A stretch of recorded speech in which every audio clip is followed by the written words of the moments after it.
What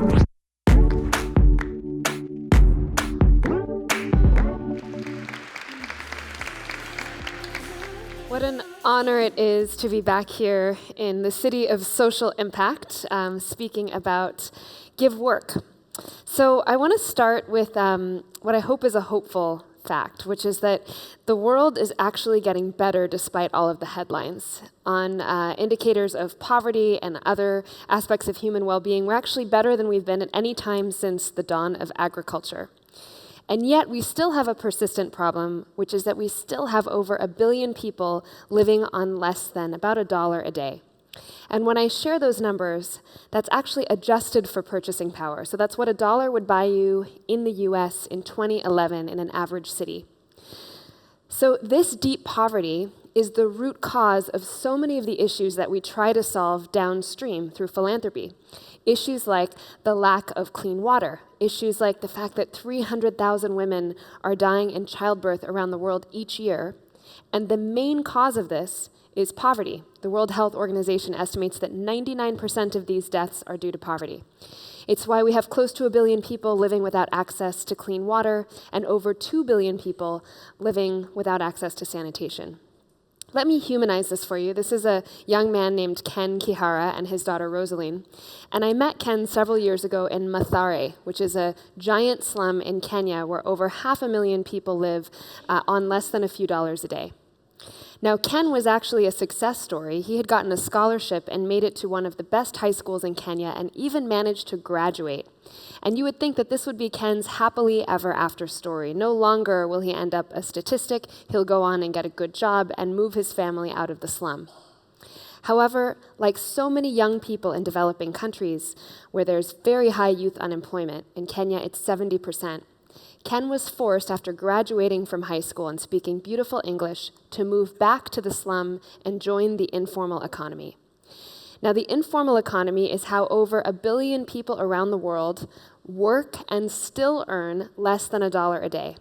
They are doing things like picking trash up off the side of the road and selling it to the local recycler, or doing what these young men are doing in the photo. They're actually brewing a local kind of moonshine called changa. And that sounds fun and like a good side job, except when you realize what changa is made of, they actually mix it with kerosene. And Ken told me that people in the slum drink this substance to forget themselves. So this is what an educated young man in urban Kenya was forced to do because he couldn't find work. Now, our typical approach to helping someone like Ken involves charity, right? We think the best thing to do is build his community a well or build them a school, and maybe their lives are going to be a little bit better. And this way of thinking became institutionalized in the international aid movement, which really started, believe it or not, with Americans sending aid to Europe after World War II. The term care package, which you may have heard of, originated in this era during the Marshall Plan when war-torn Europe was receiving food aid from the West, or from the US.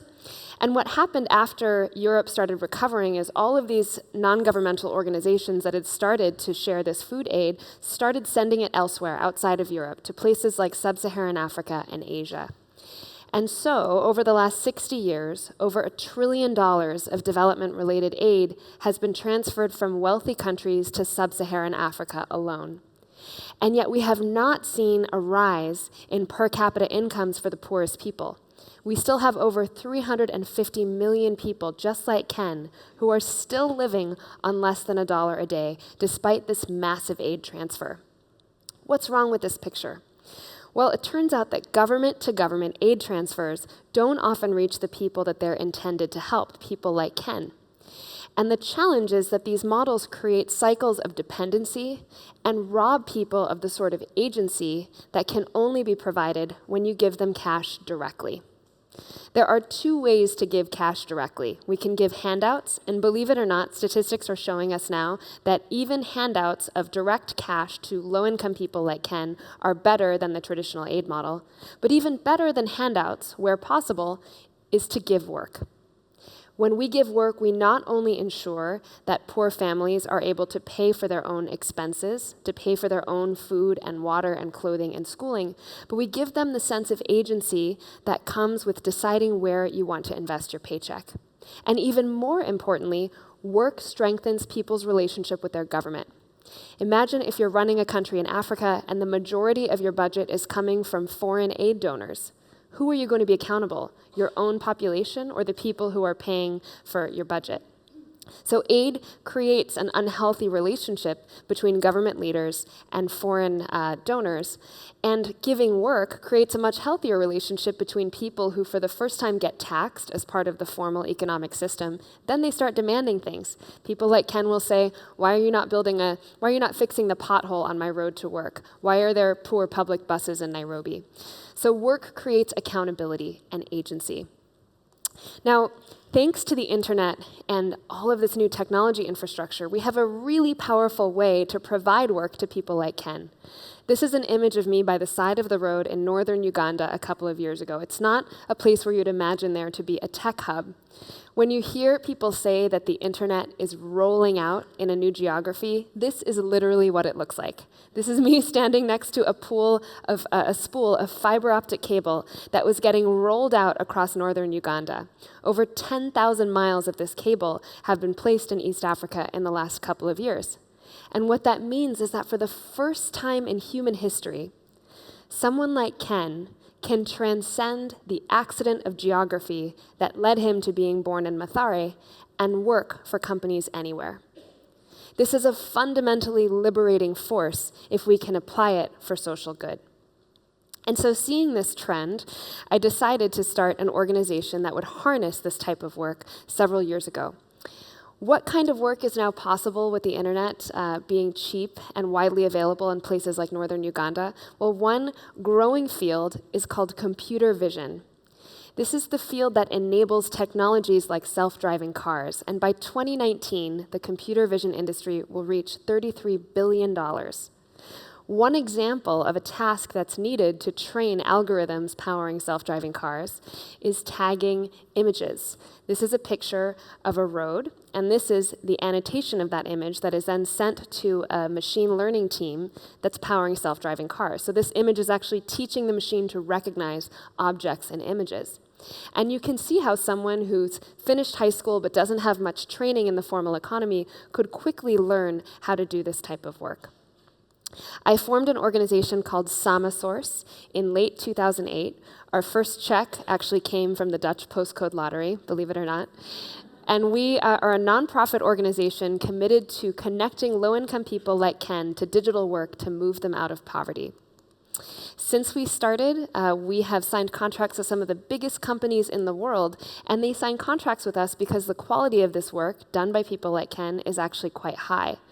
We've pioneered this model in urban areas like Nairobi, where all of our workers come from slum communities, all the way to rural centers, like this center, which was also funded by the Dutch government, and now has provided employment for over 400 people, making us the largest technology employer in northern Uganda, an area mostly known for a brutal civil war.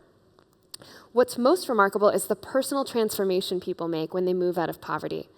Our workers on average are starting below the poverty line at $2.20 a day, which means they don't have access to decent health care.